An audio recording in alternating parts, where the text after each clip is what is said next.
Hayati me a the Hashblings, Uruang Shumba Singu Jay life and we know my face about women know my pets that's why I shindi taura iya ho Pamwe inga makwekura miro mokunge pensura machara kundi merura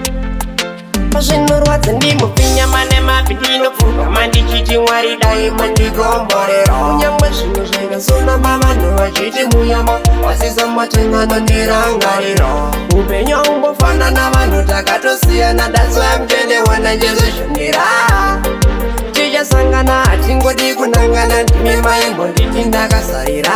Ndinomuka ndichishanda makuseniseni No pain no gain ndadzamisa brain Kwandiri kuenda ndichasvika ndizive weni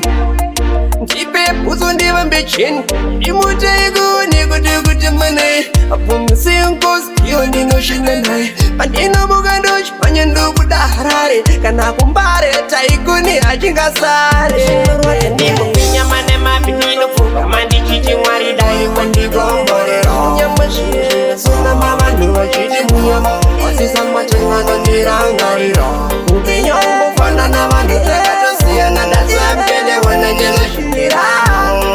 Tichasangana hatingodi kunangana ndimi maimbo nditi ndakasarira Uri kuda kunditema nematombo ndibvire chitendero zvavakaita Steve Metal Asi nini nhamo dzangu nemuvaro wangu inini anoziva Mesaya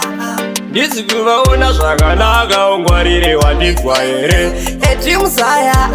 pamwe pacho unototuka zvine simba Puseki Satani neswiriri haya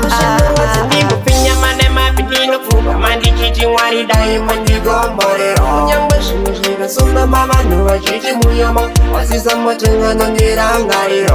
Upenyu umbofanana vanhu takatosiyana that's why I'm 21 ndechizvishundira Tichasangana hatingodi kunangana ndimi maimbo nditi ndakasarira Ndinomuka ndichishanda makuseniseni No pain no gain ndadzamisa brain Kwandiri kuenda ndichasvika ndizive weni Ndipe bhutsu ndivambe cheni Ndimutei kuone kuti mane Apumisi nkosi iyo ndinoshinda naye Pandinomuka ndochipanya ndokuda Harare Kana kumbare taikuni achingasare Ndimopinya mane mapindino pfuka mandichiti mwari dai mandigomborera Kunyangwe zvino zvikasona mavanhu vachiti muyama wasisa matengano ndirangarira Upenyu umbofanana vanhu takatosiyana that's why I'm 21 ndechizvishundira Tichasangana hatingodi kunangana ndimi maimbo nditi ndakasarira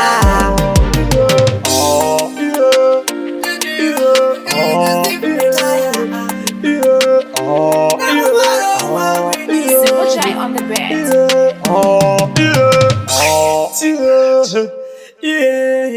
Yeah.